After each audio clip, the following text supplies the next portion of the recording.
શ્રીમદ રાજચંદ્ર ઉત્તરાયણ 254 ચાલે છે. મુમુક્ષુતા આરોહણ ક્રમ 92 નંબરના પેજથી. પરમેશ્વર બુદ્ધિ નથી આવી એટલે પોતાનું લઘુત્વપણું પણ નથી આવ્યું. ये बनने साथे જ હોય છે. जहाँ परमेश्वर बुद्धि आई ऐसे जीव को अपना लघुत्वपना ख्याल में आए बिना रहता नहीं है.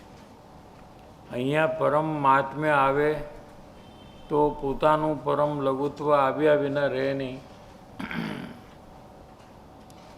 એટલે પહેલું અને ત્રીજું કારણ જવાના માટે બીજા કારણની હાનિ કરવી.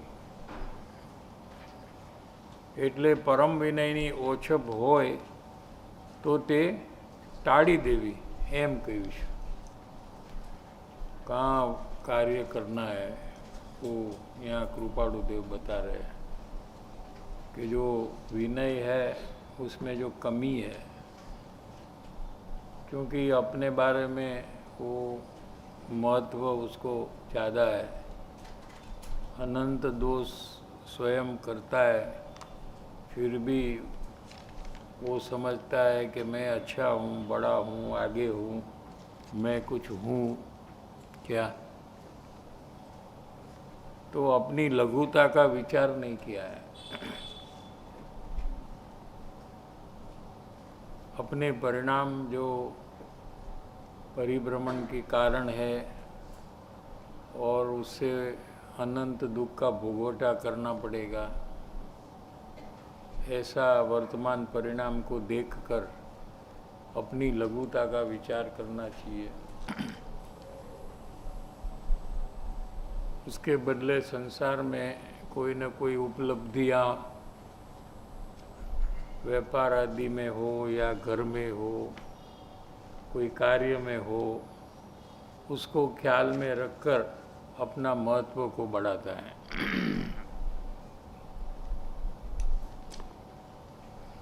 એટલે પરમ વિનયની ઓછપ હોય તો તે ટાળી દેવી એમ કહ્યું છે.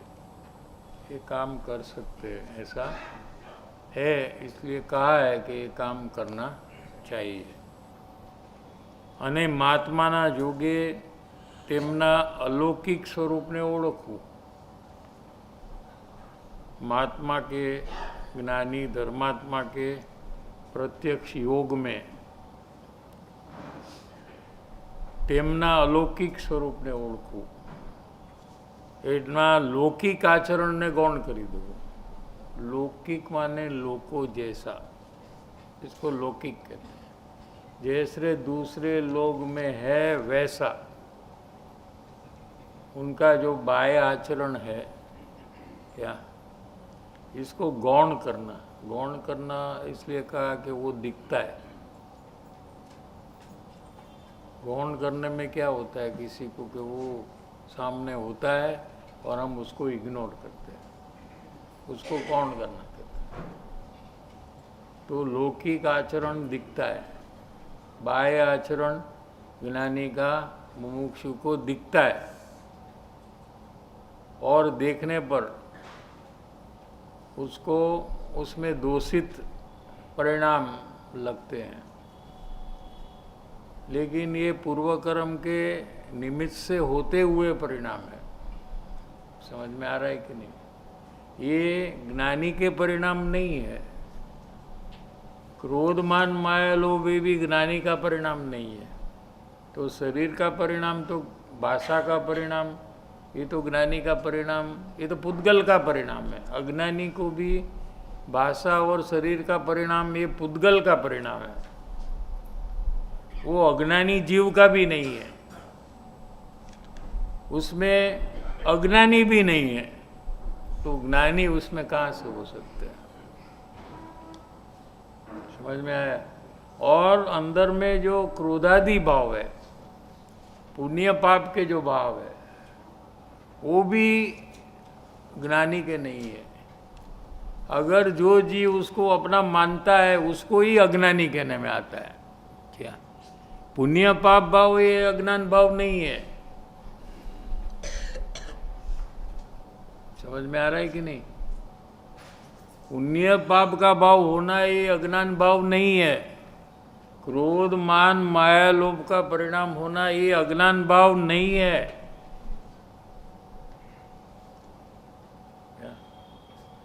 लेकिन क्रोध मान माया लोभ के भाव को अपना जानना, अपना मानना, अपना जानना ये अज्ञान है, अपना मानना ये मिथ्या श्रद्धा है। समझ में आ रहा है कि नहीं?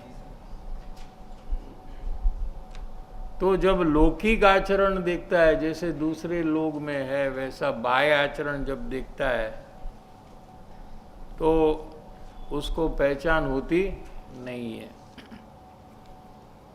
तो यहाँ આજ્ઞા કૃપાળુદેવને કી કે એમના લૌકિક આચરણને ગૌણ કરીને, તેમના બાહ્ય આચરણને ગૌણ કરીને, अभी लौकिक में बाह्य लिया ना, देखो शब्द प्रयोग वही क्या है। बाह्य माने बाहर में जो दिखता है वो, તેમના એટલે જ્ઞાનીના અંદરના अलौकिक स्वरूपને ઓળખવું। अंतर में क्रोधादि भाव जब बाहर में हो रहे हैं, शरीर की भाषा की कोई प्रवृत्ति हो रही है, वो समय में अंदर में क्या हो रहा है, क्या ऐसी जिज्ञासा में आकर ढूंढना चाहिए। क्या અહીં કોઈ પ્રશ્ન થાય છે કે અમારે ઓળખવા તો છે પણ કઈ રીતે ઓળખવું? पहचानना तो है, लेकिन कैसे हम पहचाने?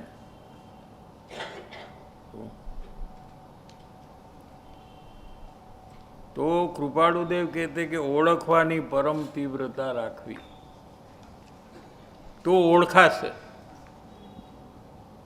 ओळखाશે का मतलब कि गारंटी दे रहे हैं। कहीं कोई ने नहीं ओळखा है ने कोई ने ओळखाશે ऐसा नहीं कहा। क्या कदाच नहीं पण ओळखाय, हाँ एम नहीं कीधुं। ओळखाશે, जरूर ओळखाશે, लेकिन पहचानने की परम तीव्रता है, पहचानने की जरूरियात लगी है, ये सब प्रश्न है। अगर जीव को पहचानने की जरूरियात लगे तो ओळखने की, पहचानने की जो तीव्रता प्रकट करता है, क्या ओळखाणनी तीव्रता आवशे त्यारे जरूर, ज्यां सुधी ओळखवानी तीव्रता नहीं होय ત્યાં સુધી जीव सत्संग योगे पण ओगे ओगे जसे। ये ऊपर ऊपर चल रहा है। क्या ओगे ओगे माने ऊपर ऊपर है।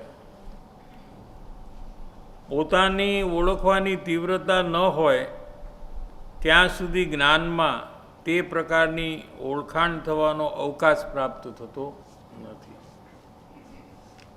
क्या कहा कि जब जीव को पहचानने की तीव्रता होती है, वो भी जरूरियात के कारण से, क्योंकि उसको परिभ्रमण से छूटना है, सर्व दुख से छूटना है, तो ये कार्य पहचान का करे बिना हो नहीं सकता है। समझ में आ रहा है कि नहीं? कैसे कनेक्ट किया कि परिभ्रमण के दुख से छूटना है हमको। तो परिभ्रमण से दुख से कौन छूट सकता है? कि आत्मज्ञान जिसको होता है वो छूट सकता है। और आत्मज्ञान किसको होता है? कि जो ज्ञानी को पहचानता है उसको होता है।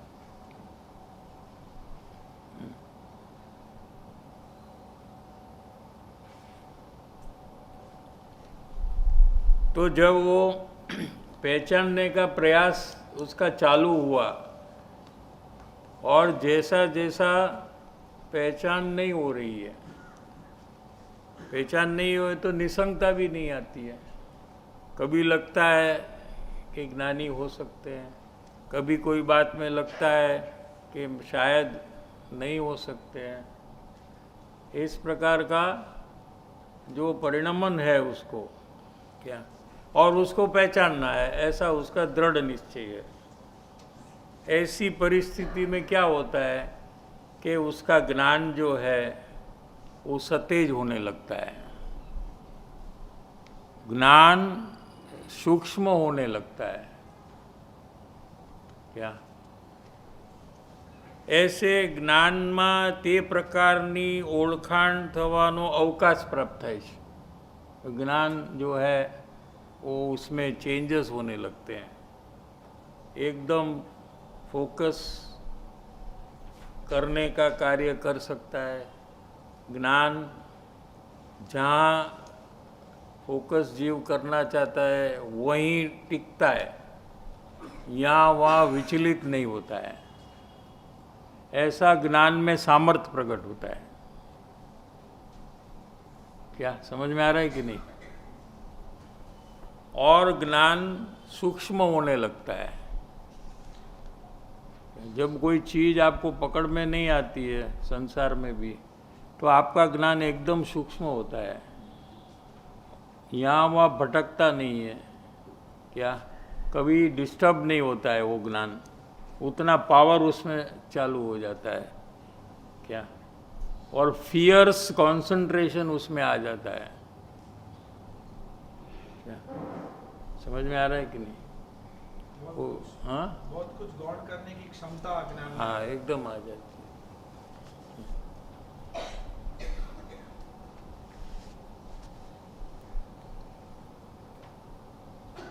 ઓળખવાની તીવ્રતા ન હોય ત્યાં સુધી જ્ઞાનમાં તે પ્રકારની ઓળખાણ થવાનો અવકાશ પ્રાપ્ત થતો નથી,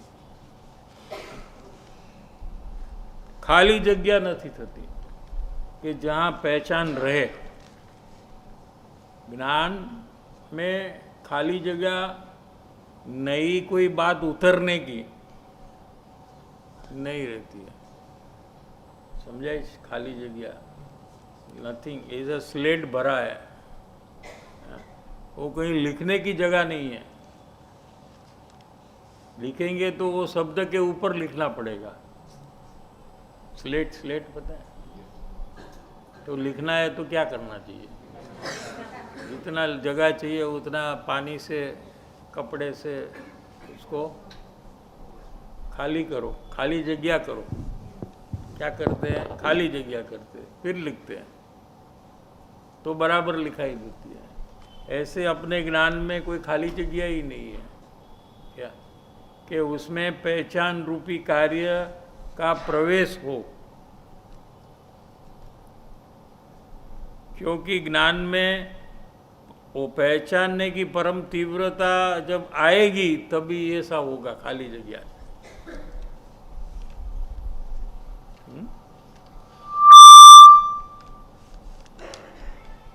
इधर भी परम शब्द किया है, कहाँ? यहाँ पर भी हाँ, परम तीव्रता शब्द आया। परम तीव्रता, परम माने एकमात्र, वो मैक्सिमम। परम माने मैक्सिमम और मैक्सिमम माने एकमात्र, ओनली, सतत, धारावाही, यहाँ वहाँ विचलित न हो परिणाम। क्या ऐसा वो प्रश्न चला था ना आपको चर्चा में कि दूसरे लोग में जब वो बात करते हैं तो उसके अंदर में क्या है मैं पकड़ सकती हूँ, ऐसा जो प्रश्न था ना। तो ये कैसे हो रहा है? क्या वो जो बात कर रहा है वो उसको सुनने में नहीं आती है क्या? कि कुछ भी वो बोले और एक कुछ भी जवाब दूसरा दे दे, ऐसा होता है क्या? तो पूरी बात भी पकड़ में आती है और उसका अंतरंग भी पकड़ में आता है कि नहीं? हाँ, दोनों कार्य होता है कि नहीं? तो यहाँ ज्ञानी का बोध भी पूरा समझ में आता है और अंतर में पहचान भी होती है, दोनों हो जाता है। ऐसा नहीं है कि क्या सत्संग में चला है उसका जानकारी ना हो, क्योंकि मैं पहचानने का कार्य कर रहा हूँ। समझ में आ रहा है? ऐसा नहीं होता है। सत्संग के बोध के अर्थ से उसके भाव तक, अर्थ का जो भाव है वहाँ तक जाने से, ऐसे ही करते वो आदमी जिसके अंदर में गए ना हम, उसमें हम कहाँ कैसे काम कर रहे हैं कि वो जो कह रहा है वो पूरा उसका अर्थ समझकर वो कौन सी अपेक्षा से ये बात कह रहा है, क्यों मुझे ये बात कह रहा है, ऐसी अंतर में जिज्ञासा प्रकट कर कर उसके हृदय तक पहुंच जाता है। कहने वाले के क्या चाहिए ये कहने के बाद, हाँ, ऐसी जब जिज्ञासा अंदर में होती है तो सीधा वाणी के अर्थ के माध्यम से वो जीव उसके अंदर में चला जाता है और उसके अंदर में क्या है उसको पकड़ लेता है। ठीक है? समझ में आ रहा है कि नहीं? ऐसे ज्ञानी की वाणी में जो बोध आया उसका अर्थ समझकर कहने वाला क्या ये बात का स्वयं अनुभव कर कर कह रहा है कि मेरे जैसे पढ़कर कह रहा है, ऐसी अंतर जिज्ञासा उत्पन्न करने से वो सीधा अंदर में जाकर चेक करता है। समझाए कि नहीं? अपन को कोई करोड़ों की बात करे, हाँ, तो हम पहले चेक करते हैं कि नहीं इसके पास कितना पैसा है। पूछेंगे तो वो तो गलत कुछ कह देगा, इसलिए पूछेंगे नहीं। पूछते हैं? नहीं पूछते। लेकिन बातों बातों में ये चेकिंग चालू हो जाता है, हाँ, और पता लगा लेता है कि कितना सामने वाला का पोजीशन है। इससे तो कम नहीं है, इतना तो पकड़ लेता है नहीं? मिनिमम तो इससे कम नहीं है क्या? ज़्यादा से ज़्यादा इतना तक हो सकता है। ये पूरा अंदाज उसको आ जाता है ना कि नहीं आता है। यहाँ भी ऐसी बात है। वो क्या अपना ज्ञान में वो ताकत है, इसलिए कृपाळुदेव कहते कि ओळखवानी परम तीव्रता राख तू, जरूर ओळखाશે। समझाय છે કે નહીં?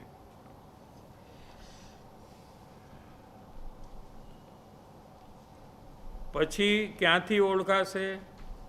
એટલે લખ્યું કે ઓળખવાની પરમ તીવ્રતા રાખવી તો ઓળખાશે। મુમુક્ષુના નેત્રો મહાત્માને ઓળખી લે છે। એ તો મુમુક્ષુ ક્યાં એવી જે ઓળખવાની તીવ્રતાવાળા મુમુક્ષુઓ હોય છે તેના જ્ઞાન નેત્રો એટલે સમજણના નેત્રો। ज्ञान माने ये जो दिखता है आँख, उसकी बात नहीं है क्या? जो समझ रहा है अंदर में, ऐसा जो ज्ञान नेत्रो ये महात्मा ने એટલે સત્પુરુષને ઓળખી લે છે। જો સત્પુરુષને ઓળખવા માટે ઉત્તમ પ્રકારની પાત્રતા અપેક્ષિત છે क्या? એ જ જીવ ઓળખી શકે છે। એ સિવાય બીજો જીવોને ભ્રાંતિ થવાનો સંભવ છે। भ्रांति माने उसको लगता है कि ये ज्ञानी कहाँ से हो गए क्या? ये तो मेरे जैसे है, मेरे जैसे बात कर रहे हैं क्या? बहुत बहुत तो थोड़ा पुण्य भाव ज़्यादा है क्या? मेरा थोड़ा पाप भाव ज़्यादा है, ठीक है, और थोड़ी शास्त्र की जानकारी ज़्यादा है, वो तो मैं भी पढ़ूंगा तो मुझे भी ज्ञान हो जाएगा, उतना कोई फर्क नहीं है। ऐसी उसको भ्रांति होती है क्या?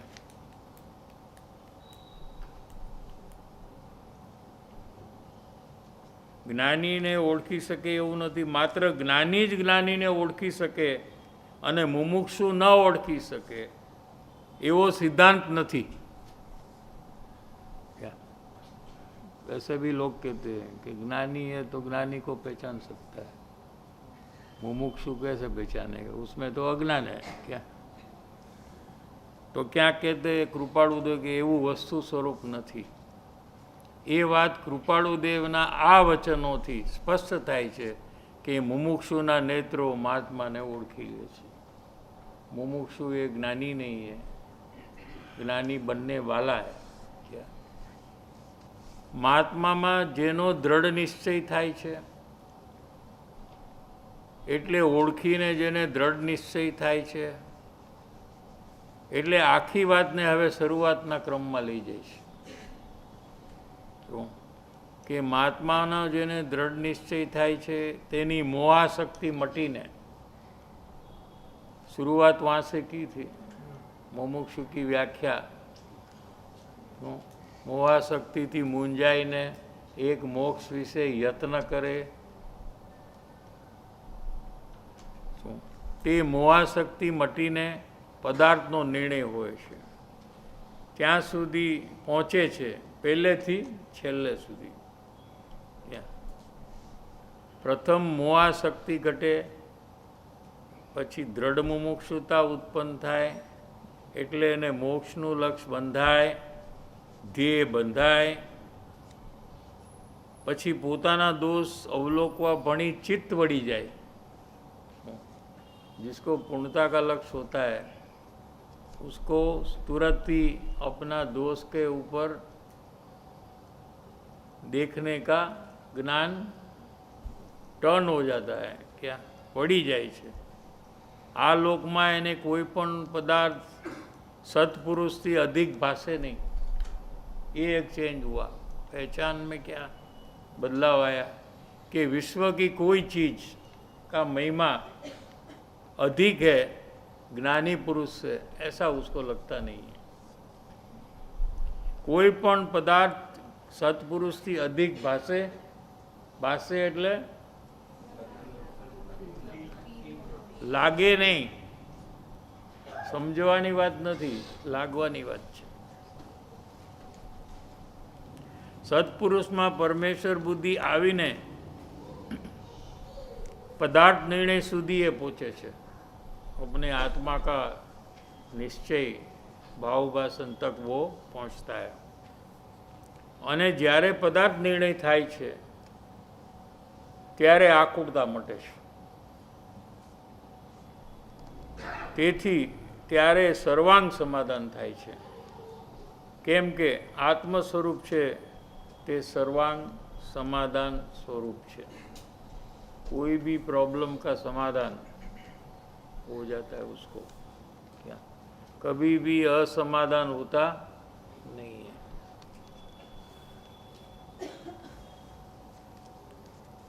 Next last paragraph. ज्ञानी पुरुषना योगे तो अहीं सुधी पहोंच्यो, पदार्थ निर्णय सुधी पहोंची गयो, त्यारे स्वरूपनु भावभाषण आवी गयुं। ज्ञानी पुरुषना योग विना तो बीज ज्ञान आवे नहीं। ज्ञानी पुरुष का पहचान के बिना किसी को आत्मा का भावभाषण और आत्मज्ञान कभी होता नहीं है, क्योंकि पहला जो संकित है वो दूसरा संकित का कारण है, कारण कार्य संबंध है। तो समझ में आया? जैसे आंबानु बीज वावे तो आंबो के बीजू कहीं न थाय, एम अहींया पहेलुं संकित थाय एटले ज्ञानीनी ओळखाण थाय, त्यार पछी ज एने आत्मानी ओळखाण थाय अने त्यार पछी ज एने आत्मज्ञान थाय। एम कारण कार्यनो संबंध है, यानी कारण उत्पन्न हुए बिना कार्य होता नहीं है। एटले एमां जरूर है कि नहीं ये प्रश्न रहतो नहीं। ज्ञानी की पहचान करने की जरूरत है, एक प्रश्न ही नहीं है, क्योंकि कारण ही जब प्रकट नहीं हुआ तो आगे का कार्य कभी प्रकट होने वाला नहीं है। पण ए प्रकारे बीज ज्ञान सुधी जे पहुँचे तेने पछी कांई असमाधान थाय नहीं, व्याकुलता मटे छे, तेथी निसंगता आवे छे। तो अपने को जो पत्र के ऊपर जो हेडलाइन था ना, अभी वो बात यहाँ से पदार्थ का आत्मा का भावभाषण होने से ऐसी भाव भूमिका आ जाती है। देखो पत्र का ऊपर में फर्स्ट 2 लाइन जो है ना, निसंगता थी निर्भयता उत्पन्न होय छे अने तेथी निसंगता प्राप्त होय छे। क्या कब होता है ये कि आत्मा का भावभाषण जब होता है तो अंतर में ऐसी दशा उत्पन्न होती है। व्याकुलता घटे छे तेथी निसंगता आवे छे, केम के पोतानुं स्वरूप शाश्वत छे। शू भावभाषण में क्या पता लगा? पहले तो जिनवाणी से पता लगा था कि आत्मा छे ये शाश्वत पदार्थ है, कायम रहवा वालो है, लेकिन ये खाली समझ है उसको, ठीक है। लेकिन जब आत्मा का निश्चय होता है तो उसको अपनी शाश्वतता का भान हो जाता है। क्या પોતાનું સ્વરૂપ શાશ્વત અવ્યાબાદ, એટલે એમાં કોઈ બાધા નથી, કોઈ એમાં કાંઈ ક્ષતિ કરી શકે શું કે બાધા કરી શકે એવું પોતાનું આત્મ સ્વરૂપ નથી। દુનિયાની કોઈ ચીજ એને કાંઈ કરી શકે એવી પરિસ્થિતિ નથી। અને સુખધામ છે, અંદરમાં અનંત સુખ ભરેલું છે, તેની નિસંગતા આવે છે। પોતાને નિસંગતા આ પ્રકારે આવે છે। સર્વોત્કૃષ્ટ સુખનો ભંડાર પોતે છે, તે નિસંગપણે પોતાને વાસે છે। એમાં જે નિસંગતા આવે છે જેથી જીવ સર્વ પ્રકારના દુઃખથી નિર્ભય હોય છે। કોઈ પણ દુઃખથી એનો ભય એને હોતો નથી। પછી કોઈ પણ પ્રકારના દુઃખનો ભય એને સતાવતો નથી। कोई भी दुख आए तो वो भयभीत नहीं होता है, क्या निर्भय रहता है। સૌથી મોટો ભય તો અનિત્યતાનો છે, મરણનો છે। કોઈ પણ માણસ સંસારી દ્રષ્ટિએ ગમે તેટલો સાધન સંપન્ન હોય, ઘણું મોટું બેંક બેલેન્સ હોય, તો પણ એ બધું અનિત્ય છે, કાયમ રહેને વાલા નહીં है, એવું એને लाग्या वगर रहतू नहीं। क्या कोई ले लेगा, चोरी हो जाएगा, कम हो जाएगा, खत्म हो जाएगा, ऐसा भय उसको लगे बिना रहता नहीं है। आपके पास जो चीज़ है उसका ही आपको भय रहेगा, जो चीज़ नहीं है उसका भय, क्योंकि वो चीज़ को आप कायम रखना चाहते हैं और वो रहती नहीं, इसलिए आपको भय होता है, या आप उससे दूर हो जाएंगे इसलिए भी भय होता है। क्या रोज जणावा मळे छे कि आजे आ गयो, काले बीजो गयो, त्रीजो गयो, ऐसे समाचार आते हैं ना। कोई अपने से कम उम्र वाला भी मर जाता है, कोई हमारे से ज़्यादा उम्र वाला भी मर जाता है। क्या हमारे से कम रोग वाला भी मर जाता है। हाँ? आ साधनों मारी पासे कायम રહેવાના નથી, कायम तो मारी पासे રહેવાના નથી, પણ एक झटके छूटी जावाना है। जब मरण होता है तो एक साथ सबको छोड़ना पड़ता है, अने एनी वेदना जीवने एटली आवे छे जब पता लगता है कि अभी मरण आ सकता है, ऐसा कोई रोग हो क्या, तो जीव को अंदर में वेदना होने लगती है। क्या અને બહુ ભાગ એ વેદનામાં બેશુદ્ધ અવસ્થામાં આવી જાય છે। બેશુદ્ધ એટલે અનકોન્શિયસ, એ કાળે અનકોન્શિયસ થઈ જાય। કેમ? एक साथ मुझे सबको छोड़ना पड़ेगा, ऐसा उसको लगता है अंदर में। क्या बेनश्री का 412 नंबर का वचनामृत मिल गया.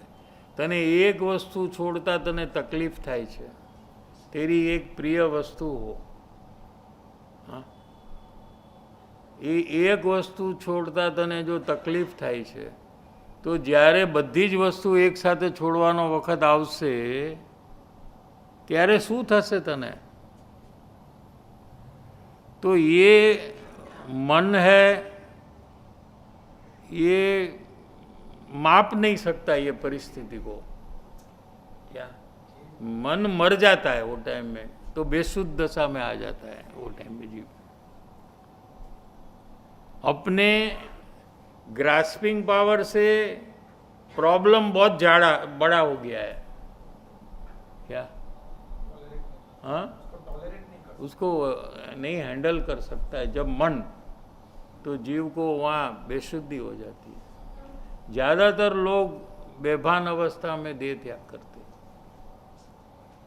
इसका ये कारण है. क्या એટલી બધી તીવ્ર વ્યાકુળતા અને દુઃખદાયક પરિસ્થિતિ ઊભી થાય છે કે જીવ શાનભાન ગુમાવે છે.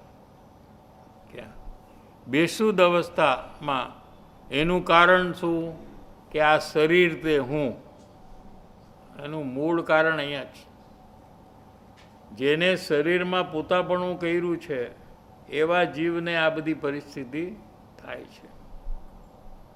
तीव्रपणे शरीરમાં પોતાપણું જેનું છે એને આવા બધા પરિણામ થાય છે.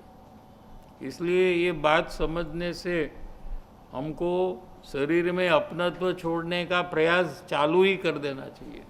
क्या ये अनित्यताનો ભય પોતે જીવતો હોય ત્યારે પણ એના કાળજામાં ઉંદર બનીને એના કાળજાને કોતરતો હોય છે. क्या ये भय जो है ये अंदर में सतत चालू ही है. क्या दरेक मिथ्या दृष्टि अज्ञानी जीवने આવી એક પરિસ્થિતિ અંદરમાં ચાલુ ને ચાલુ હોય જ છે, કેમ કે એને સમાધાન આવતું નથી. જ્ઞાનીને તો હર હાલતમાં અને ભેદ જ્ઞાનનો પ્રયોગ કરનાર મુમુક્ષુને પણ લ્યો આવ્યું. મુમુક્ષુ માટે શું જે પ્રયોગમાં આવેલો છે મુમુક્ષુ, ભલે એને અજ્ઞાન છે, શું જ્ઞાનીને તો બધી હાલતમાં ભેદ વિજ્ઞાન છે, પણ મુમુક્ષુ જે ભેદ જ્ઞાનનો પ્રયોગ કરે છે એને હર હાલતમાં બધા પદાર્થો મારાથી ભિન્ન છે, જુદા છે, અત્યારે ભિન્ન છે, શરીર અત્યારે મારાથી જુદું છે, શું એ પ્રકારે અંદરમાં પ્રયાસ જેનો ચાલુ છે, શું એ પર્યાય ઉપર એટલે એને શરીર ઉપર એનો મોહ મુમુક્ષુનો પણ ઘટતો જાય છે. ગમે ત્યારે આયુષ્ય પૂર્ણ થાય तो मने शू फर्क पड़े? क्या क्योंकि मैं तो कायम रहने वाला शाश्वत पदार्थ हूँ. मारा अव्यबाधत्व ने क्यारे पण हूँ छोड़तो नहीं. शू एवी जे पोतानी निसंगता, ये निसंगता थी जीव सर्व प्रकारना दुख थी निर्भय होय छे. क्या दो लिया, एक तो ज्ञानी है जिनको वेद विज्ञान चालू ही है, शरीर मेरा है ऐसी मान्यता नाश हो गई है. क्या और मुमुक्षु है जो इस प्रकार के प्रयास में आया है वेद ज्ञान का. क्या हाँ, मुख्य तो वो है, उसके पहले भी वही विचार से करे और वो परिस्थिति में वो करने लगता है. वो परिस्थिति ऐसी है कि वो टाइम में ये चालू भी हो जाए. अगर अभ्यास किया है पहले तो फिर चालू हो जाता है. ऐसी परिस्थिति में क्या करना? अगर आपने अपना ज्ञान का परिचय किया है प्रयोग में, अभी राग का कर रहे हो ना, राग का अवलोकन, हाँ, इससे आगे बढ़ने के बाद जब ज्ञान का अवलोकन होगा, ज्ञान का परिचय होगा, तो कोई भी ऐसे प्रतिकूल प्रसंग में सीधा ज्ञान को पकड़ने का काम चालू कर देना, बस खत्म। वैसे भी वो टाइम में और कुछ काम ही तो कहाँ है, खाली दर्द सहना, उसके अलावा कोई काम तो है नहीं। हाँ, तो दर्द में से भी नज़र हटाकर अपने ज्ञान स्वभाव के तरफ जाकर ज्ञान को ख्याल में लेकर ज्ञानमय बन जाना। तो दर्द के ऊपर से लक्ष्य हट गया तो दर्द भी कम लगेगा। ज़्यादा तो लक्ष्य के कारण से होता है, क्या समझ में आता है?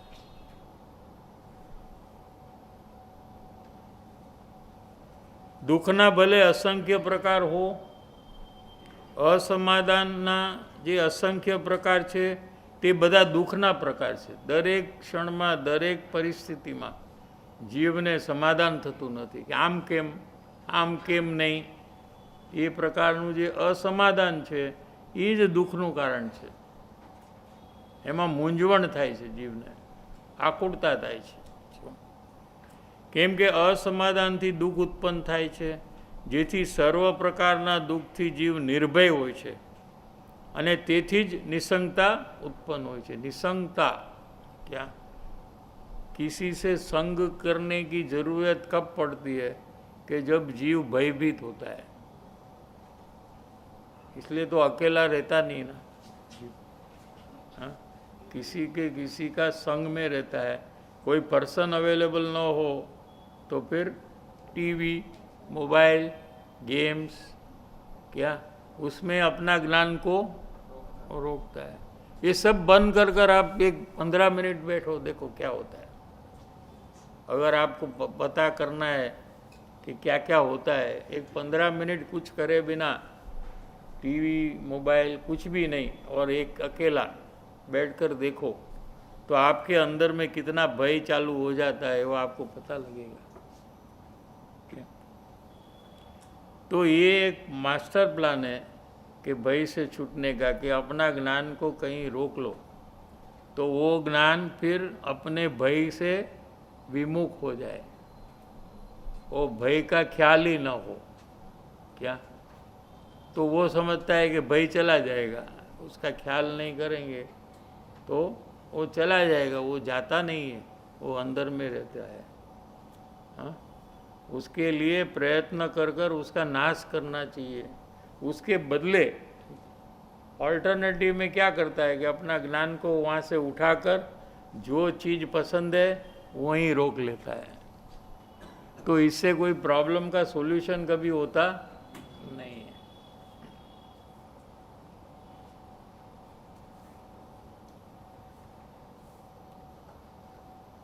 નહીતર ભયથી આકુળિત પરિણામ હોય છે, ત્યાં રાગ દ્વેષના પરિણામ ખેંચાયા વિના રહે નહીં।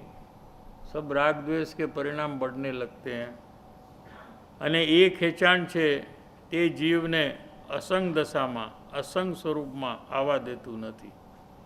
जीवना परिणाम ने बाहर खींचा करे छे। ऐसे मुनि का उदाहरण ले लो, वो अकेले जंगल में है, वाघ, सिंह, सांप, हाँ, बारिश, तड़को, ये बधानी वच्चे एकला रहे छे। वाघनी त्राड़, सिंहनी त्राड़ सांभळे, हाँ, तो उनको कोई भय ही नहीं लगता है। क्यों? क्योंकि स्वरूप जो अपना आत्मा स्वरूप है वो निर्भय है, उसमें वो लीन रहते हैं। क्या? तो उनको कोई भय होता नहीं है।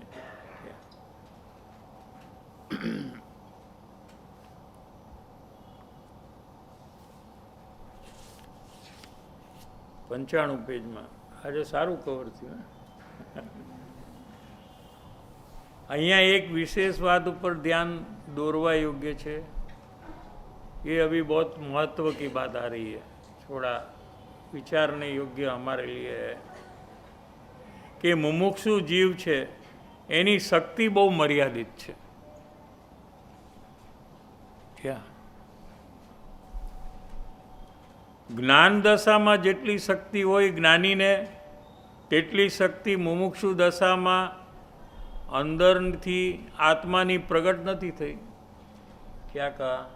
ज्ञान दशा में जो शक्ति है ज्ञानी की, क्या ऐसी शक्ति मुमुक्षु को प्रकट हुई नहीं है. જ્યારે મર્યાદિત શક્તિ લઈને જીવ ધર્મના ક્ષેત્રમાં પ્રવૃત્તિ કરે છે. धर्म की प्रवृत्ति तो ज्ञानी और अज्ञानी दोनों करते हैं, लेकिन मुमुक्षु को तो मर्यादित शक्ति है. क्या अनलिमिटेड, क्या है अनलिमिटेड पावर है ना, वो नहीं है उसके पास.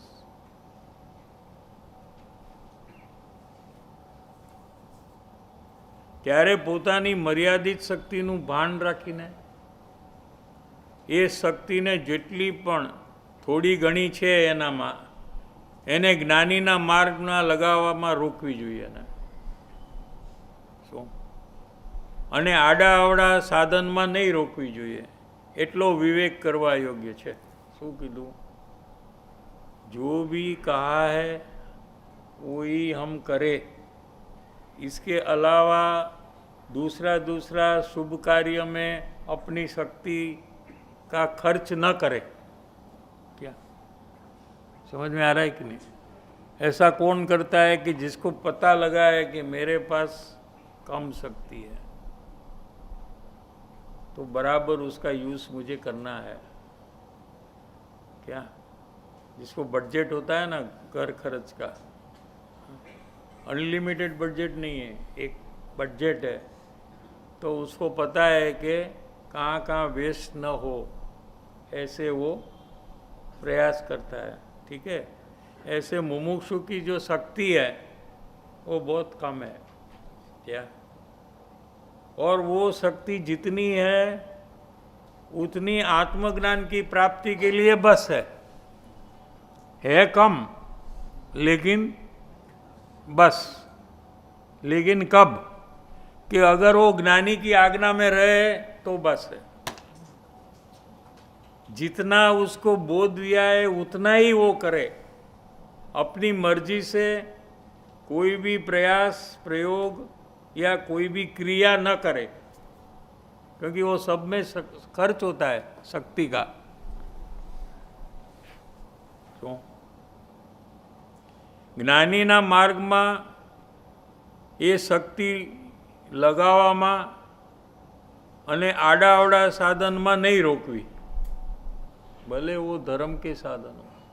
क्या दूसरे लोग करते हैं ऐसा दिखता है, लेकिन हमको क्या करना है कि जो हमें कहा है, जो भी बोध में आया है, जैसे कृपाळुदेव ने कहा है कि तारा दोषનો અપક્ષપાતપણે अवलोकन कर, दोष का स्वीकार कर, तो पूरी शक्ति इसमें लगा देनी.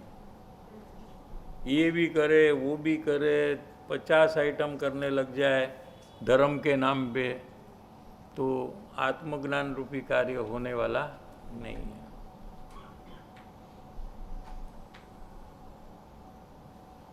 फिर एक एग्जाम्पल दिया है, फिर आगे लास्ट में, તેમ ઓછી શક્તિવાળા મુમુક્ષુને પોતાની શક્તિ ખર્ચ કરવામાં વિવેક રાખવો જોઈએ.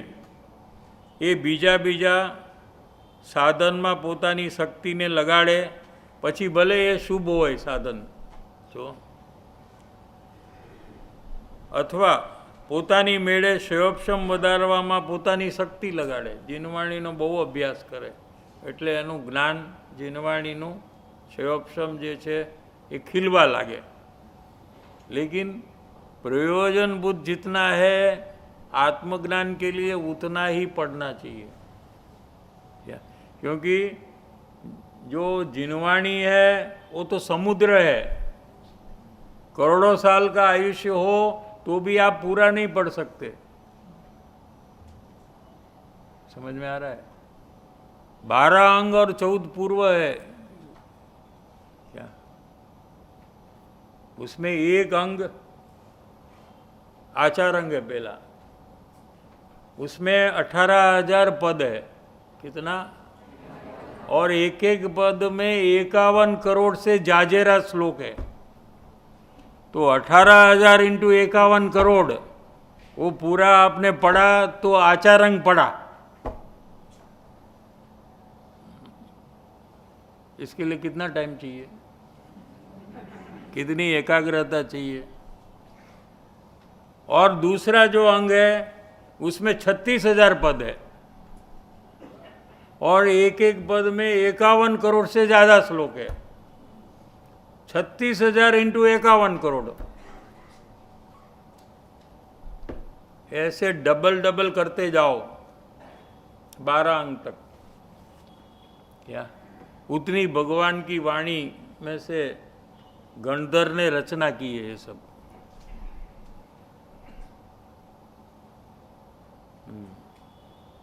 तो वहाँ अपन को कितना पढ़ना चाहिए कि जो हमको आत्मज्ञान की प्राप्ति में काम आए, उतना ही हमको वहाँ अपनी शक्ति का खर्च करना चाहिए। क्या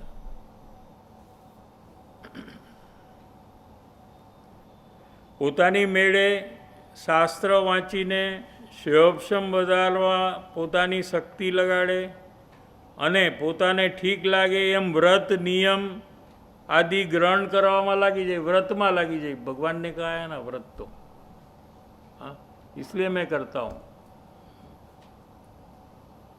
अने मूल वस्तु आत्मज्ञान की जो प्राप्ति करना, यही भव में करना, अब भी करना। क्या, क्योंकि कल का तो पता नहीं है हम रहेंगे कि नहीं। એને મૂળ વસ્તુ મુમુક્ષુની ભૂમિકાની આખી લાઈન હાથમાંથી છૂટી જાય છે। क्योंकि अलग अलग कार्य में जब जीव लगता है तो मेन जो कार्य है वो ऐसा ही अधूरा रह जाता है। क्या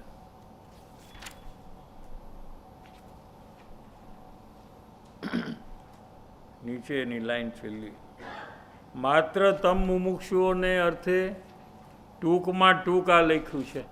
इतना पत्र विस्तार से लिखा है, हाँ, फिर भी कहते हैं कि हमने बहुत शॉर्ट में लिखा है क्योंकि विषय बहुत बड़ा है।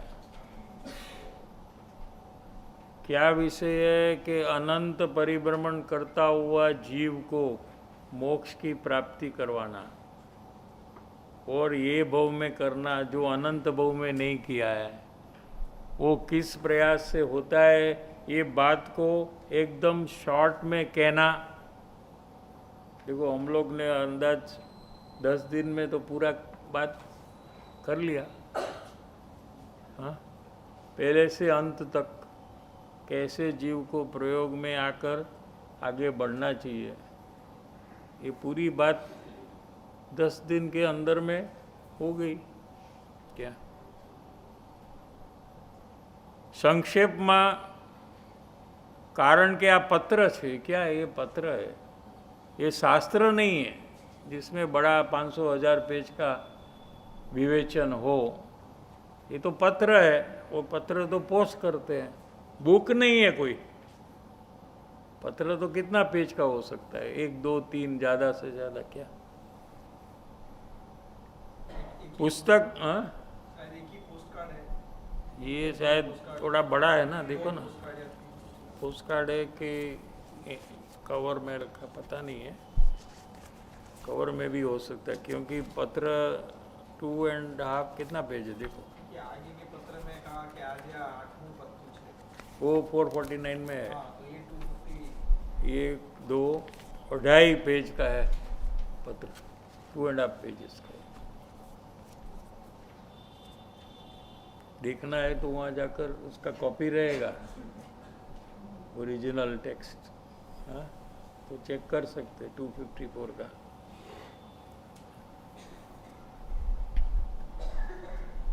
शास्त्र लखवा बैठा होय तो ज्ञानी अनेक भेद बात कहे, दृष्टांत कहे, अहीं तो पत्र है एटले संक्षेप में लिखो है, बहुत शॉर्ट में लिखा है, लेकिन एक भी पॉइंट मिस नहीं किया है क्योंकि शॉर्ट करते करते कोई इम्पोर्टेंट पॉइंट कट हो जाए ऐसा नहीं किया है यहाँ। तो उनका सामर्थ्य ऐसा था कि कोई भी बात को संक्षेप में पूरी लिखे कि कोई भी पॉइंट मिस न हो। क्या तेनो परस्पर विचार करी मुमुक्षु को क्या कहा है, आज्ञा दी है कि हमने जो ये पत्र लिखा है तुम लोग को क्या करना चाहिए कि एनो परस्पर विचार करो। તમારો વિચાર શું છે, આનો અર્થ શું છે, કઈ અપેક્ષાથી કીધું છે, ક્યારે કરવાનું છે, કેવી રીતે કરવાનું છે, એ તમે બીજા મુમુક્ષુને કહો અને બીજો મુમુક્ષુ પોતાની સમજ પ્રમાણે તમને કહે। એમ પરસ્પર વિચાર કરી અને વિસ્તાર કરવો શું અને સમજવું શું, ત્રણ વાત લીધી। એટલે સત્સંગ કરવો પેલું આવ્યું ને, તેનો પરસ્પર વિચાર કરવો। પરસ્પર કેવી રીતે થાય? સત્સંગમાં સાથે હોય એટલે પરસ્પર વિચારની આપલે થાય અને પછી વિસ્તાર કરવો અને પછી બધાએ સમજવું કે શું કહેવું છે। એકબીજાને મદદ કરવી જો કોઈ ન સમજતું હોય તો। एम अमे कहिए छीए ये हमारी आज्ञा है, मुमुक्षु कहिए। आनो विस्तार करो। કેટલાક એમ વિચારે છે કે કૃપાળુદેવનો પત્ર ફક્ત વાંચી જવો, વિસ્તાર ન કરવો। क्या ये अपना काम नहीं है? क्या ये ज्ञानी की वाणी है? हमको तो एक शब्द भी इसमें टालना नहीं चाहिए। तो ये कृपालुदेव तो कहते हैं कि आप करो, विस्तार करो, विचार करो। क्या घणा एम विचारे छे कि कृपालुदेवनो पत्र मात्र वाँची जवो पण एनो विस्तार नहीं करवो, एना उपर सत्संग नहीं करवू, प्रवचन नहीं आपवू, पण ए योग्य नथी। એટલે એમની જે आज्ञा नहीं अनुसरवा जेवू थाय। इन्होंने तो कहा कि करो और आप कहते हो कि हम नहीं करेंगे, तो आप उसकी आज्ञा से विरुद्ध जा रहे हो। क्या एमनी तो आज्ञा है कि परस्पर मळीने विस्तार करो, विस्तारथी समझो। एम अमे कहीए छीए। अहींया अमे गूढ़ शास्त्रार्थ प्रतिपादन कर्युं छे। अनेक शास्त्रों का जो रहस्यभूत बात है वो बात हमने ये पत्र में लिखी है। रहस्यभूत माने जो जीव को परिभ्रमण से छुड़वाए वैसी बात अनेक शास्त्रों में से जो है वो ये पत्र में संकलित किया। अहींया अमे गूढ़ शास्त्रार्थ प्रतिपादन कर्यो छे। आ पत्र में भले बात संक्षेप में लखी है पण शास्त्रों गूढ़ अर्थ रहस्यभूत जो बात है क्या एटले पारमार्थिक रहस्यनु आमा प्रतिपादन कर्युं छे। एनु एम कहीने ध्यान खींच्युं छे कि आ पत्र ऊपर उपरथी वाँची जवा जेवो नथी। एक एक बात में एमना पोताना अनेक भावों अनुभवनो निचोड़ एक एक वाक्य में जणाव्युं छे। आज ज पती जशे। हवे पेला 2-3 लाइन बाकी छे लई लो।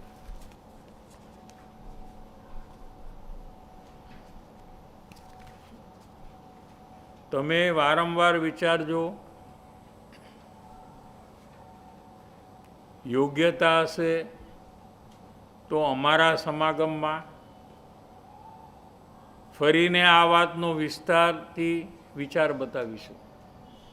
क्या कहा कि आप तो सत्संग में ये विषय में ऊंडा उतरो। क्या लेकिन अगर जब आप हमको मिलने को आए तो फिर से हम ये बात विस्तार से बताएंगे। क्या आ वातनो विस्तारथी विचार बतावीशुं पण हाल अमारो समागम थाय तेम तो नथी। क्या ऐसे ही कोई रूपाड़ू देव को मिलने को नहीं जा सकते। क्या बॉम्बे में थे ना रूपाड़ू देव, तो कोई कहेगा हम अभी कोई शादी के लिए आए हैं और हमारे पास 2-3 घंटे का टाइम है क्या, हाँ, तो वहाँ पहुँच जाए, ऐसा कोई होता नहीं था। पहले से परमिशन लेते थे कि क्या हम आ सकते हैं, और वो ना कहे तो नहीं आते थे कोई। क्या हाल અમારો સમાગમ થાય તેમ તો નથી, પણ વખતે श्रावण वदમાં करिए तो थाय। क्या वो उनका प्लान है कि श्रावण वद में समागम हो सकता है, थोड़ी निवृत्ति होगी, પણ એ કયા સ્થળે તે હજુ વિચાર્યું નથી। મુંબઈમાં તો નહીં, હા, એ મુંબઈ તો નહીં है। મુંબઈ નહીં, કોઈ નિવૃત્તિ ક્ષેત્રમાં આમે મુંબઈમાં ન કરે। હું ઓફિસમાં એમની ઓફિસમાં જાય અને મોટું બિઝનેસ કરતા હોય એવું દેખાય तो मुमुक्षु ने ये ज्ञानी है, ये तो मेरे जैसा बिजनेस कर रहा है क्या। वो ने कोई स्टाफ ने बढ़ता हो कि ते काम क्यों बराबर नहीं किया है, हाँ, तो आ मुमुक्षु ने शू थाय। नहीं नहीं नहीं, ये तो कहते हैं कि पैसा परद्रव्य है और पुण्य से आता है, ये तो पैसा का कलेक्शन कर रहे हैं, हाँ। तो मुमुक्षु की योग्यता देखकर ही उनको मिलते थे। उनको पता है कि इसका लेवल शंका में वो आ जाएगा तो मार्ग से दूर हो जाएगा, मेरे से दूर होगा नहीं।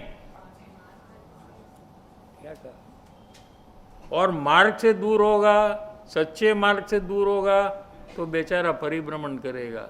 ऐसी करुणा से उनको ना कहते थे। कितना लंबा सोचते थे। नामे करुणा है, उसमें भी उसका भला है। हाँ में तो भला है,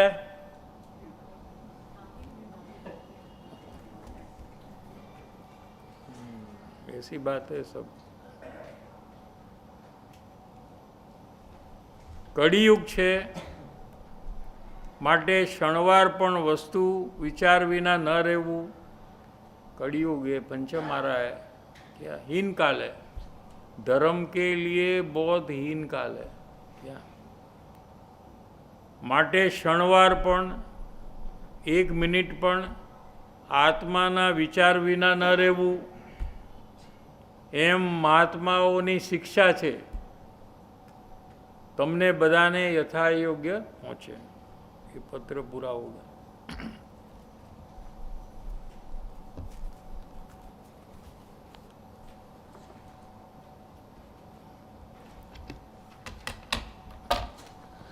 एक मिनट ब्रेक और 15 मिनट प्रश्न चर्चा यही विषय पर।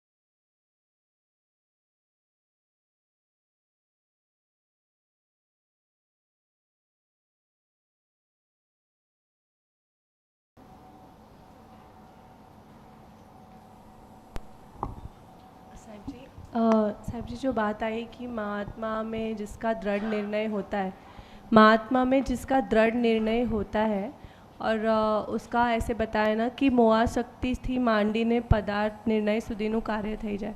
तो यहाँ पे साहब जी ये कार्य एक्चुअली तो जैसे बताया कि आगे की पूरा प्रोसेस में से पसार होने के बाद जो दूसरे कारण की हानि के समय जो प्रयास में जीव आता है उसके बारे में बात है। और इसमें ऐसे बताया कि स्टार्ट टू एंड पूरा काम हो जाता है, तो इसमें कैसे समझना साहब जी? सौभाग्यभाई का उदाहरण है। तो वो क्रम में नहीं आए थे पहले, लेकिन पहले ज्ञानी की पहचान कर ली थी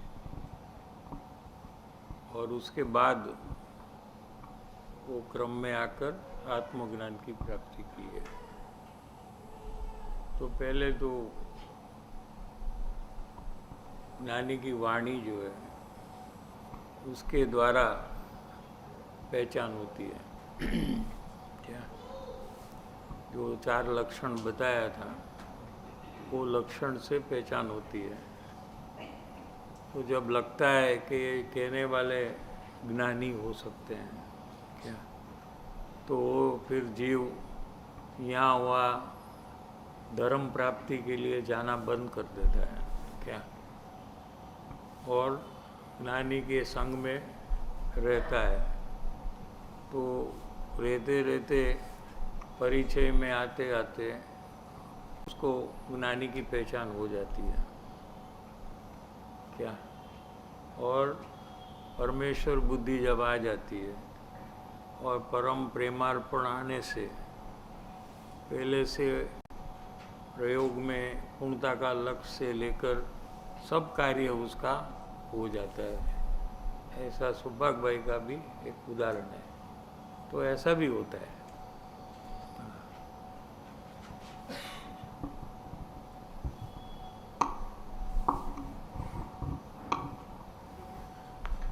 साहिब जी, एक रिपीटेड दोष शेयर करना था साहिब जी। सुबह भी जो सत्संग में बात आई थी कि पदार्थ में से सुख लेने का मौका मैं एक भी छोड़ती नहीं हूँ, इतना समझने के बाद भी। तो साहिब जी मुझे ऐसा लगता है कि खाने में इतना रस है, उसका समझ भी आया, सुख बुद्धि का प्रयोग भी पता कैसे करना, पर वो भी मैं फिर भी रिपीटेड नहीं करती कि उसमें जो जो पदार्थ में सुख है उसमें मैं सतत प्रयोग करके छोड़ूं। तो वो एक कंटिन्यूटी इन प्रयोग में कैसे रखूं साहिब जी, से पहले चाहिए था। सहज नहीं हो रहा है, आपको ऑटो मोड में नहीं हो रहा है। हम लोग कोई बाधा लेते हैं ना, आप लोग तो बाधा के नहीं लिए, तो आप ऑटोमेटिक कर रहे हो उसकी बाधा नहीं लेते ना क्या। जो आप करते नहीं हो और करना चाहते हो, आपको करने से फायदा है, ऐसी कोई चीज की आप प्रतिज्ञा लेते हो ना, ऐसे इसमें भी आप एक प्रतिज्ञा ले लो कि भाई आज मुझे खाने में ये प्रयोग करना है, तो आप कर सकते हो, उसमें क्या है। भले वो कृत्रिम प्रयोग हो, सहज नेचुरल न हो, लेकिन शुरुआत तो हो जाएगी ना। और एक बार शुरुआत होगी तो आप धीरे धीरे सीख कर नेचुरल में आ जाएंगे क्या, तो प्रयोग हो जाएगा। कभी कभी जब ऐसा सहज नहीं हो रहा है, लेकिन हमें पता है ज्ञान में कि हमको ये लाभ का कारण है, ठीक है, तो वो निश्चय का बल से वो करना, सहजता से नहीं बने हो। શું કીધું समझाए છે कि नहीं। लेकिन अपना जो निश्चय है कि ये मुझे लाभ का कारण है, तो वो निश्चय से जो बल उत्पन्न हुआ है, वो बल से आप वो कार्य करो, भले वो कृत्रिम हो, भले वो कार्य ठीक न हो, लेकिन उसकी शुरुआत कर दो, तो धीरे धीरे आप सीखने लग जाएंगे कि वो कैसे सही करना चाहिए। जो प्रॉब्लम है वो स्टार्टिंग का ही रहता है सबको। एक बार स्टार्ट हो गया तो फिर वो अपने आप सब ठीक करने लग जाता है। हाँ, कल ही हो जाएगा आपका। Thank you Sahib ji.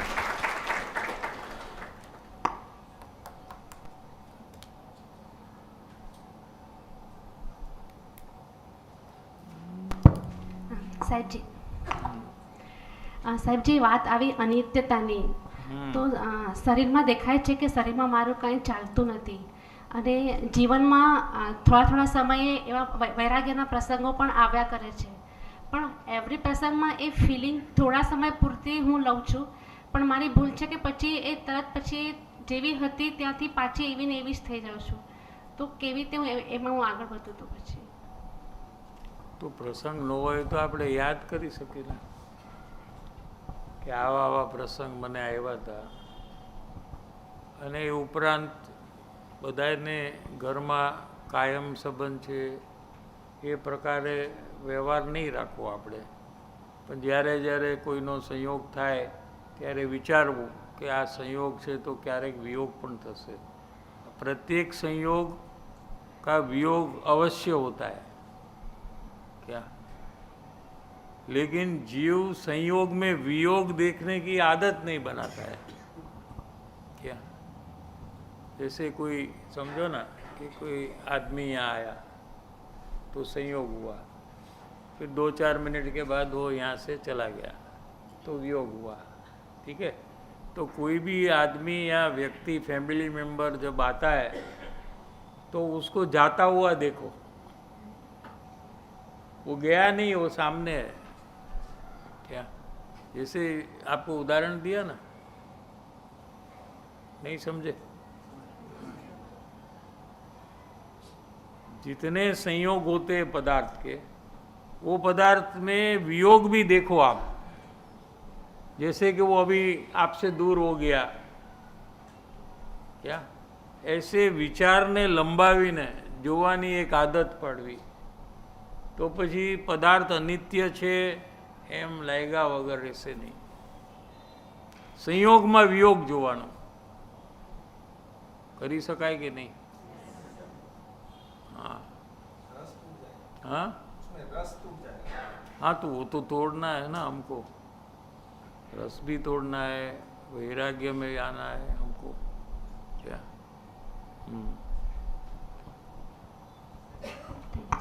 Sir जी, पहचान के विषय में जो सत्संग से समझा वो क्लियर करना था खुद के लिए. यहाँ पे जो परम तीव्रता में आना, वो अगेन एक डिसीजन ही है ना कि मुझे डिसीजन है, वो डिसीजन है. या मैंने कि मुझे पहचान करनी है, तो जो बात आया सत्संग में कि मैं आउटर बिहेवियर और वो सब गौन कर देता हूँ, राग द्वेष गौन कर देता हूँ, तो वो डिसीजन के ऊपर मैं नहीं चलता वापस, वो डिसीजन के ऊपर मैं नहीं चलता, मैं वापस अगेन वो बात का राग द्वेष पे कभी कभी फोकस करता हूँ. तो उसको कैसे डिसीजन क्लियर करना, वो जो कच्चा से है. नहीं, वो डिसीजन क्यों लिया, उसका क्या कारण है. सत्संग से समझा के पहचान करना है करके, वैसे पहचान करने से क्या फायदा. मेरा परिभ्रमण मिटेगा. हाँ, तो जब आप राग को बाहर में देखने का जब चालू करते हैं तो आप उसमें परिभ्रमण देखो आपका कि ये काम से मेरा परिभ्रमण होने वाला है. पहचान का काम छोड़कर बाहर में रागादि परिणाम को जब मैं देखता हूँ तो आप सोचिए कि ये मुझे परिभ्रमण का कारण होने वाला है. वो जब आपको नुकसान होगा ऐसा दिखाएगा तो वापस आप प्रयोग में आ जाएंगे. ओके. और साहब जी, इसमें कनेक्टेड ऐसा क्वेश्चन था कि जब राग द्वेष ऐसी देखता हूँ तो वहाँ पे भी वो मुख्य गौण का ही बात है अगेन, ऐसा समझा करेक्ट है क्या. क्या मुख्य गुण. मतलब जो रागादि है उसको गौण करना है और जो पहचान की तीव्रता है वापस उसको मुख्य करके उस डिसीजन पे मुझे आके फोकस्ड रहना है. तो वो ज्ञान का जो बात आया कि सूक्ष्म हो के तरीके से वो पहचान लेगा और ज्ञान में जो मेल है वो भी क्लियर हो जाएगा और वहीं मैं फोकस रहूँगा, वैसा. बराबर. ठीक है.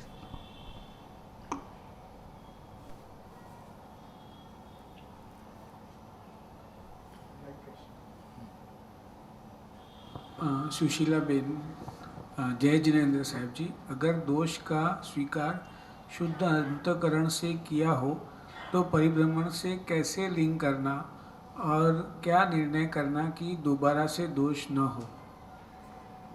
नहीं, वो दोबारा से दोष हो न हो वो अपेक्षा ही नहीं रखना, नहीं तो हमारा ध्यान उसमें जाएगा.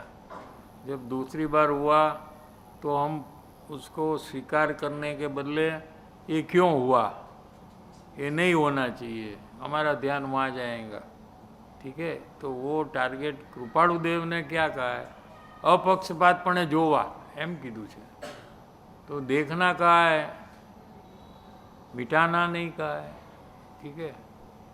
और शुद्ध अंतकरण माने सिर्फ परिभ्रमण के दुख से मुझे छूटना है क्या? यानी कि इसमें जो मुझे शुभ भाव होगा तो उससे मुझे स्वर्ग और मनुष्य भाव मिलेगा, ये अशुद्ध अंतकरण है क्या?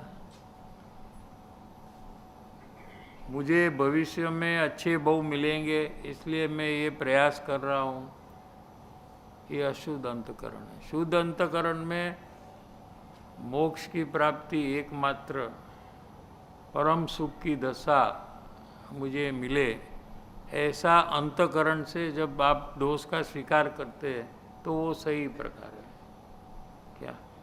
और स्वीकारने से हमारा जो स्वच्छंद कम होता है क्या, तो उतनी बोध बीज योग्य भूमिका उत्पन्न हो रही है। सम्यक दर्शन की भूमिका का कार्य वहाँ हो रहा है। तो ये बड़ा काम नहीं है क्या कि हमको दोष मिटाने का काम में लगना है? समझ में आ रहा है कि नहीं?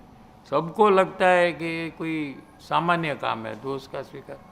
दोष नहीं करना ये काम हमको करना है। लेकिन कृपाणु देव ने जो कहा है, क्या कहा है कि जो भी दोष हो रहा है उसका अपक्षपातपणे देखो, स्वीकारो, तो स्वच्छंदनी हानि थाय। અને જેટલી સ્વચ્છંદની હાનિ થાય તેટલી બોધ બીજ યોગ્ય ભૂમિકા પ્રગટ થાય છે। नेहा बेन का प्रश्न है, कृपाणु देव ने कहा कि 1 मिनट भी आत्मा का विचार बिना नहीं रहना, पर मैं पूरे दिन में बहुत थोड़ा समय ही आत्मा का विचार करती हूँ। इसमें क्या प्रयास करूँ कि प्रति समय आत्मा का ही विचार रहे? तो थोड़ा प्लानिंग करना पड़ता है कि हम जहाँ है, जैसे हमारा रूम हो या हमारा ऑफिस हो, तो ऑफिस में नानी के फ़ोटो हो या मोबाइल में हो, कोई वचन हो जो हमें अच्छा लगा है, वचनामृत, वो हमारे ऑफिस में 1-2 लगा दे क्या, तो ये सब पे ऊपर हमारी नज़र जाएगी तो हमें स्मरण कराएगा कि हमें अपना आत्मकल्याण का कार्य करना है। तो इस प्रकार से आप अपने आजू बाजू में ये सब चेंज थोड़ा कर लें तो यही आपको रिमाइंडर का कारण होगा।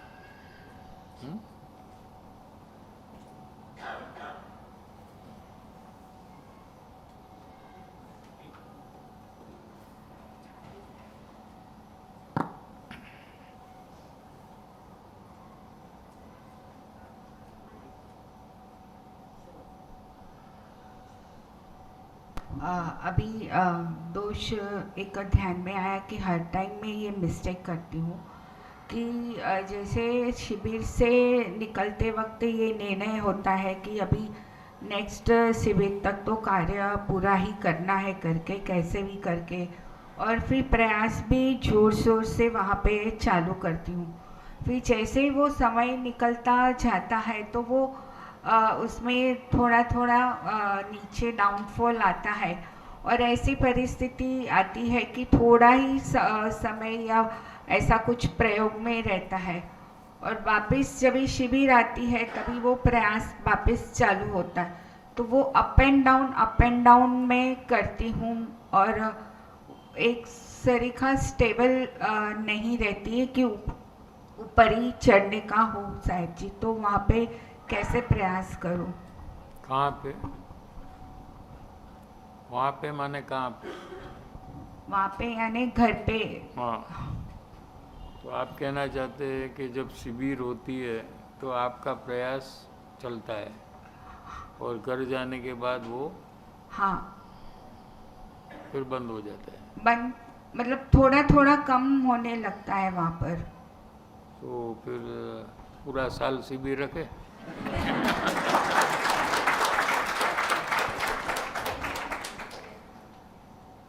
क्या करे? हाँ, वो हो नहीं सकता है जो क्या, क्योंकि सबको पूर्व कर्म अनुसार संसार के कार्य करने पड़ते हैं क्या। तो ऐसा योग कहीं कायम मिले ऐसा तो बनने वाला नहीं है क्या। फिर भी जितना हमने अंदर में उतारा है, जितना हमने प्रयास किया है,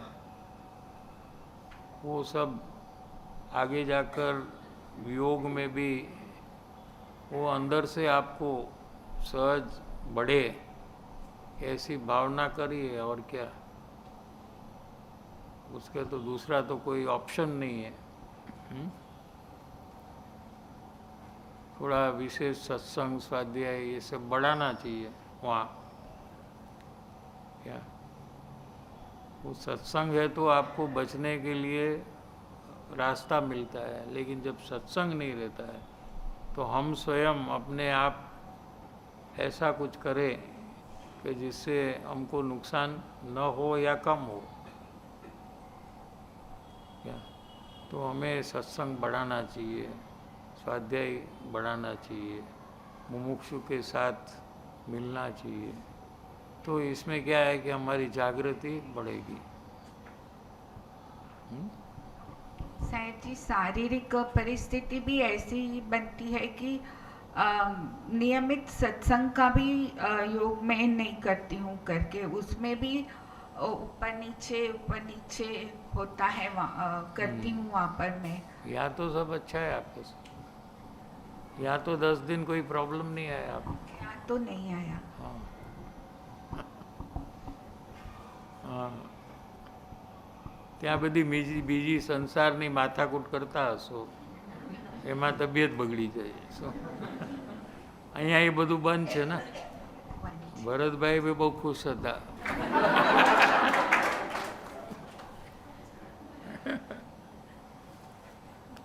જેવી રીતે અહીંયા રહ્યો છો આ બધાની સાથે, એવી રીતે જ ત્યાં રહ્યો. હા બસ. સાહેબજી, બીજું એક એવી રીતે છે જે પરિભ્રમણની વાત આવી, તો જે પરિભ્રમણનું વિઝ્યુલાઇઝેશન કરવાનો ત્યાં પ્રયાસ કર્યો, તો એવું લાગ્યું કે 1 થી 2 થી 3 4 ભાવ સુધી વિઝ્યુલાઇઝ કરી શકી. એના પછી આગળ વિઝ્યુલાઇઝ કરતાં ભય કંપારી ત્યાં છૂટી ગઈ ને આગળ વિઝ્યુલાઇઝ કરવાનું બંધ કરી નાખ્યું ત્યાં. તો સાહેબજી, એમાં કેવી રીતે હજી હું આગળ પ્રયાસ કરું? બસ એમ કરતા જાઓ ને, બધું વધતું જશે એમને એમ.